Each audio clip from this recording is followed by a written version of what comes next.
what's going on? It's Rebecca Ruber with Inside the Ring, and today on the show we have a 23-year-old Cleveland, Ohio welterweight boxer who is on the rise, being managed by Split T Boxing and just recently signed to Top Rank. His honors include representing the USA boxing team at the postponed 2020 Tokyo Summer Olympics. He is the fourth boxer in a row from Cleveland to represent USA boxing in the Olympic Games. He will now be making his pro debut with Top Rank this Saturday, November 20th, 2021, on the Crawford V Porter card on ESPN. Welcome to the show, Tiger Johnson. Thank you so much for coming on such short notice. No, thank you. I appreciate it. So I would love to start with you from the very humble beginnings. When did you pick up your first pair of gloves and why? I was probably like 5. I was a baby. I got family members on my father's side that was boxers, uncles and cousins. So I was a baby. I was born into, boxing. So yeah, I started fighting. I started going to the boxing gym at 7 years old. Oh, wow. Did you ever play any other sports growing up, or was boxing pretty much your life from the beginning?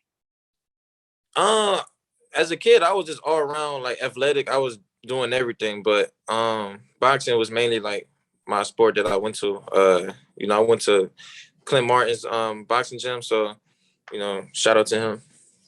Was there a certain moment in your amateur career where you realized that this was what you were meant to do professionally? I want to say after I had my first fight, I seen I had a teammate, Ray Neal Williams, that went to the Olympics in 2008. And after seeing him go, that's what made me want to go harder and, push towards my Olympic dream. Well, that gave me a lot of motivation. Well, I wanted to talk a little bit about you going to the Olympics. What made you decide that going to the Olympics was your goal, was your dream? And what did it take in order to get to where you were representing Team USA? It's a lot of work. You gotta put in a lot of blood, sweat, and tears, man, just to, win national tournaments, getting to U.S. nationals, winning Olympic trials, doing a lot. I made the USA team at 17 back in 2016. That was my very first time representing Team USA. So from that point all the way up to this year, I was just being consistent, staying on just kept going, So it's definitely hard work. And with that being said, what age were you when you were first on the Olympic team? Because you said that was 2016, 2017? Yeah. You were 16 years old or? 17. 17? So at 17, I was 17 not too long ago. And I know how I was when I was 17. I wanted to go out, I wanted to socialize, I wanted to spend time with my friends. And I could imagine you were on that same boat too, but you really couldn't. You couldn't really have a normal childhood. Having this big responsibility on you. So how were you able to persevere, push through, and have that discipline to be that age and be on the U.S. Olympic team? Well, I was so focused on trying to, make it better for my family. So I wanted to, I wanted to be as great as I can, to not have to go through what I've been going through, like just living situations and, stuff like that. So that was like my main focus. Like I didn't care about nothing that was going on. I just wanted to, help me and my family. So that was like my big motivation. And once you finally arrived for the Olympics, what were the emotions going through your head? And what was the process, the preparation process, the training to train for the Olympics compared to you training for Golden Gloves or any of the national tournaments? Well, it was different for the Olympics because this is like our shot, like our one and only shot. You know what I'm saying? So you want to give everything you can, work on everything you got to work on. Like this is your only chance, to show the world, what you got, So it ain't like you can go to Golden Gloves next year and the year after that, Olympics is every 4 years. So this is like the biggest stage of your life. So you want to, during training camp, it's like you going through everything, you know what I'm saying? Like working on everything you want to go to. I mean, everything you're going through, um, working on all your flaws, mistakes. It's like this is your only chance to, you know, get a Olympic medal. You know. Well, they say that boxing is the loneliest sport in the world, but you had a whole team behind you. So how did you guys hype each other up and really push each other through the good and bad times? Uh, we all have a lot of common, so we built a bond. We've been on the team together since we was youth, so we all have like a bond already, all the way up to that point. So we've been on the team together for 5-6 years. So we all know each other and we all go through the same stuff. So it's like we, saying we have like a brother sister bond on the team, and that we push each other. Like if I'm going through something, I have my teammates to pick me up and push me harder. Or if they're going through something, then they have me to do the same thing for them. Is there a memory going to the Olympics that sticks out in your mind that you could share with the fight fans? I feel like getting to the Olympic Village was like that was something special. They treated us like we got treated like Olympians, because we didn't think it was gonna be like that because of COVID. Yeah. So we thought our experience was gonna be kind of shaky a little bit, but when we got there, it was like COVID wasn't even an issue. So the only thing we had to do was just wear our mask and take our COVID test every morning. But other than that, we pretty much had like a all around experience. We got a chance to meet other athletes, get a chance to explore the village, go through different stores. It was fun. That's really nice to hear, because that was something that I was thinking in the back of my head. That's very concerning. You have worked your whole life to get to this point, and then to have COVID be like a huge factor. I mean, it already pushed you back a year. Right. With that being said, was that year postponement of the Olympics, did that help make your decision in going pro shortly after competing in the Olympics?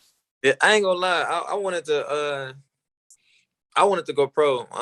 But I had my coach, my big bro PJ, Prentice Brewer. So he he's been guiding me and talking to me since I was a youth. So he's been keeping me on track, about everything, just telling me to be patient, and when the time comes, it's gonna come. So we here now. I'm at debut, so everything worked out.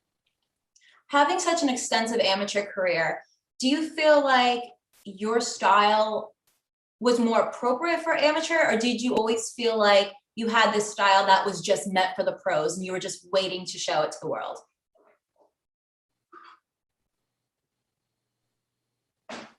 I feel like I had an all-around style as an amateur.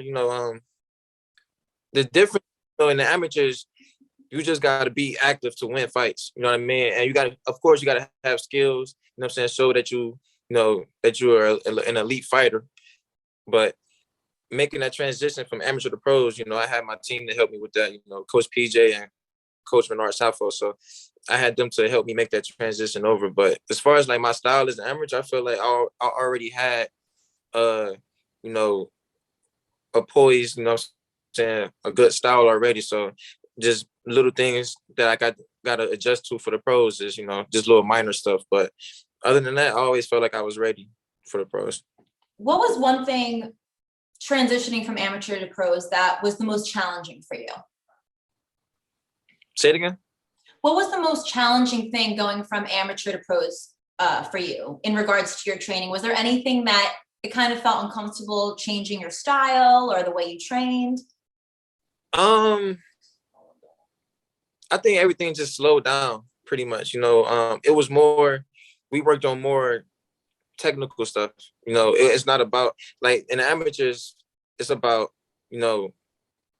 throwing a lot of punches, looking good for the judges, making sure that you getting your punches off and getting out the way basically. But in the pros, it's like it's slowed down everything, setting up big shots, just little minor stuff in the pros like that don't, like a lot of stuff in the amateurs don't matter in the pros. So you could throw 100 punches, but it don't count for nothing.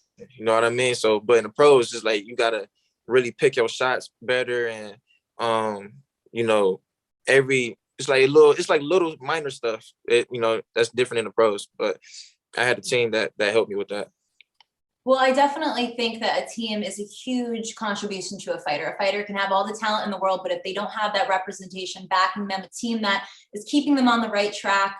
We've seen, me personally, I've seen a lot of fighters here in Jersey that, they're nationally ranked, they do a phenomenal job, then you would think they would go pro, and then you don't hear anything of them. And that comes with representation, which I want to talk to you a little bit about, because you're signed with Split T Boxing and just recently signed with Top Rank. So congratulations on that. Oh, thank you. Thank you. How did that opportunity to be signed with Top Rank come about, and meeting Bob? What made you realize that signing with Top Rank was the best decision for your career at this point? I feel like it was a good decision because they recently just re-signed with ESPN for another contract on top of that. So I feel like it was just perfect timing for me. And I feel like Top Rank is excellent at starting fighters' careers off. If you name every,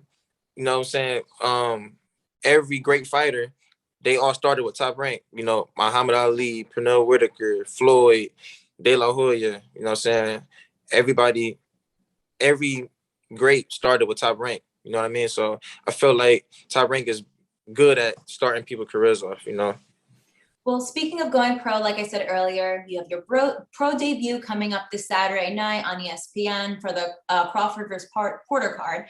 And you'll be fighting against Antonius Grebel, who is 3 wins, 1 loss, and 1 draw. So what did you work on this fight camp that you believe will help you secure the victory in Saturday night's fight?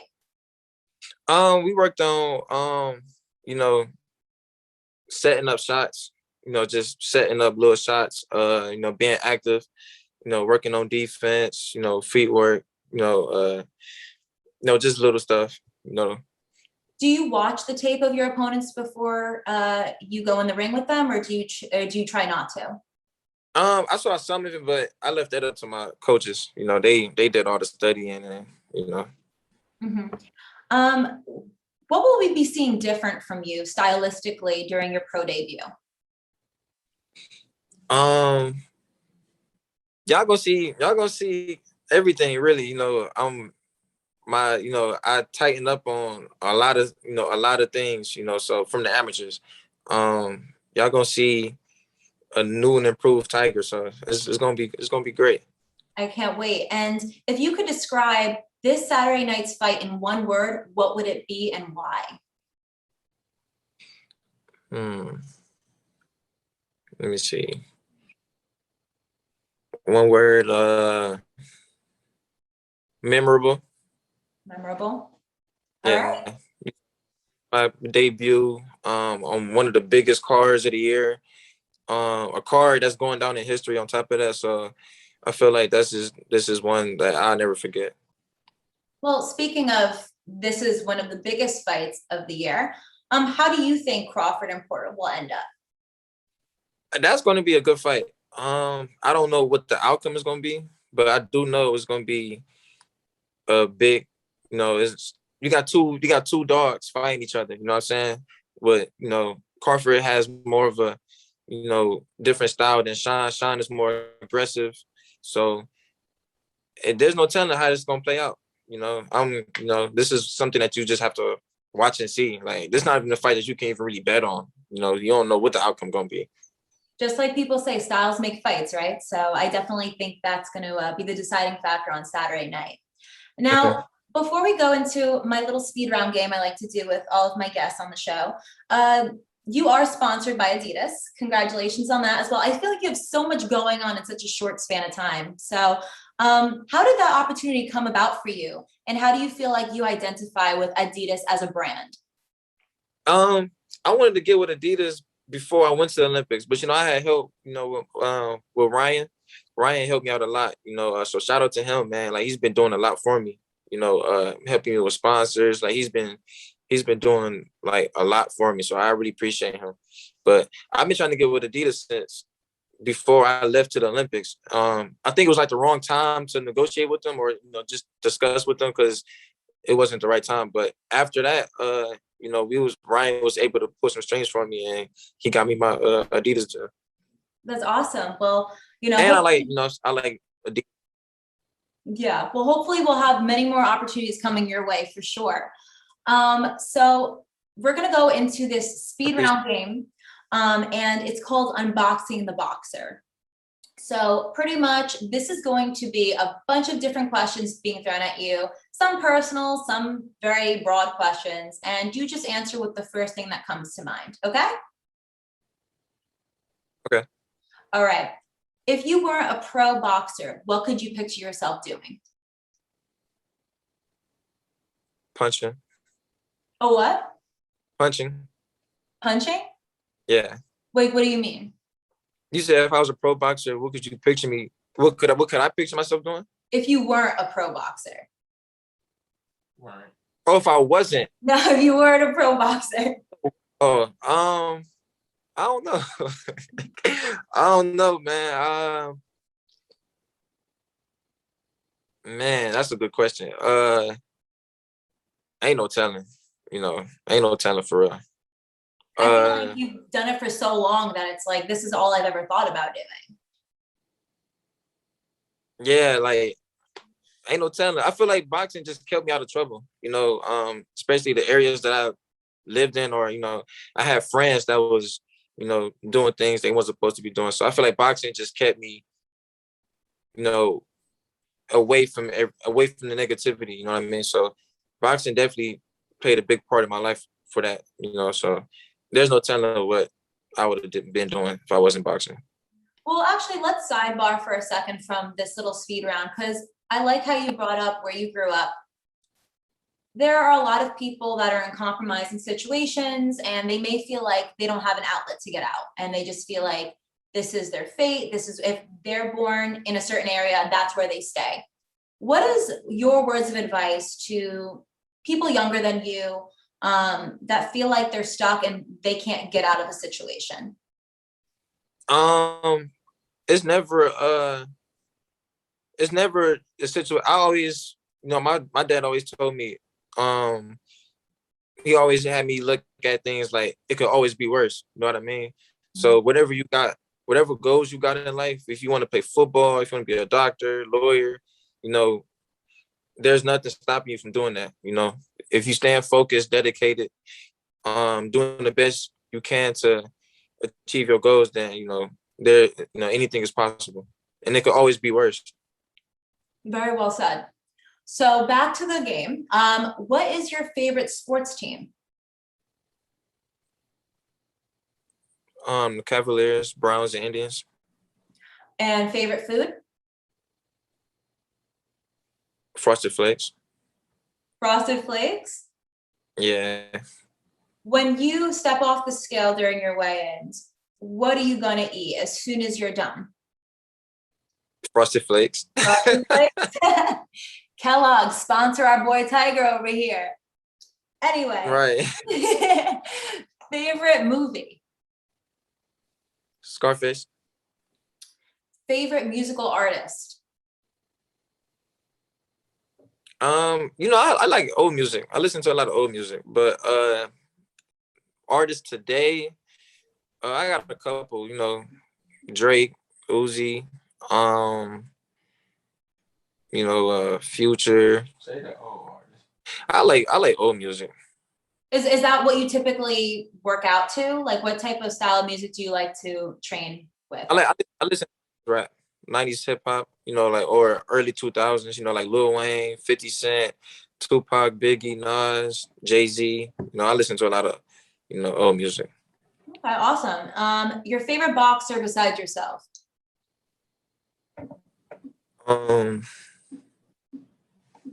Favorite boxer like today or just in general? In general.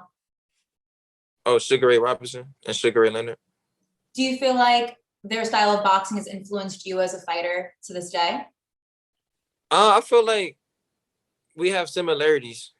Sugar Ray Leonard was very fast for his weight. And he had, good power. So, and then same thing for Cigarette Robinson. He was real fast for his weight, good power, and they was just animals. You know what I mean? So I feel like that we have like similarities. Your biggest fear? Um,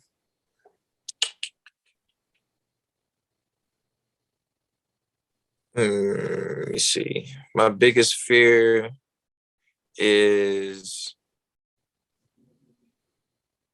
um probably just failing to help my family, basically.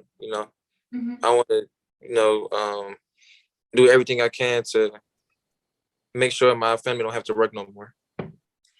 Favorite holiday? My birthday, When's your birthday? August 13th. August. Why do you find your birthday to be the most significant holiday of the year for you? Because it's about me that day. Okay, I like that answer. That's honest. I none, respect. none else. um, Thing that annoys you the most? Um, Things that annoy me the most. Losing weight. Losing weight. Yeah. Yeah. Favorite animal? Tiger. Makes sense. Favorite store to shop at? Any type of store. Any store. Adidas. Adidas. Uh, Yeah. First job, if you've ever had a first job besides being a boxer. Um, I was a busboy. Uh, I did banquets at hotels, Mhm. and I was busting tables, like setting up tables, bringing food out and stuff like that. So that was my job before I made Team USA. Okay, awesome. Your favorite song at the moment, something that really hypes you up. Um, what is my favorite song right now? Um, I don't really have a favorite song right now. Let me see. I love old music. Like I Okay, just feel like just old music that hypes me up. you're an old soul at heart. Yeah, Um, your middle name, if you have a middle name, Tiger. Tiger. One superpower you would like to have. Um, Superpower. Let me see. Superpower.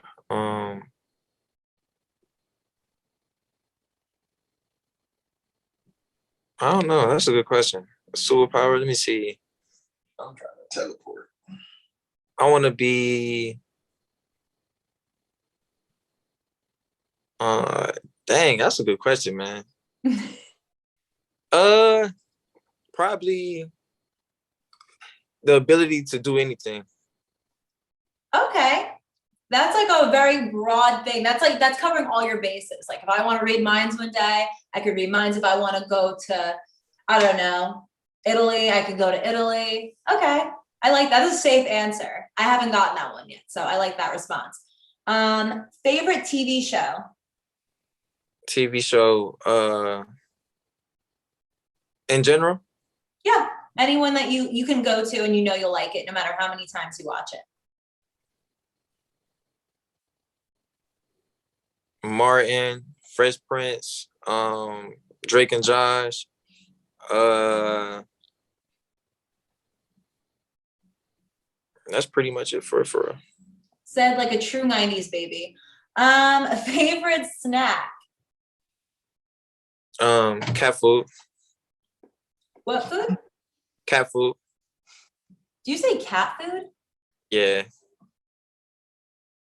We need to dissect this for a second. What is going on? Can we explain this? Because I can't go past that damn question and response and think no one's gonna ask what you mean by cat food. Are you saying like Friskies, Meow Mix? What are we talking here? Meow mix. I feel like it helps you get through the day. You know what I mean? You know what? Scrap the Adidas deal. We're gonna get you on your boxing shorts, Meow Mix, just straight across the bottom of your pants, and we're gonna call that a deal. Okay? I want 10% though. Yeah. Shout out to me out. Country you would love to visit. Dubai. Dubai. Have you ever been? Nope. I think I flew up past there though, like over it, but I haven't actually. Is there something you would want to do in Dubai? Like you think of Dubai and like, I totally want to do this when I go there. Ride on the camel. That'd be pretty dope. What is your 5-year plan? Where do you see yourself in 5 years from now? In movies. Yeah? What Yeah. type of movie would you want to be in? What genre?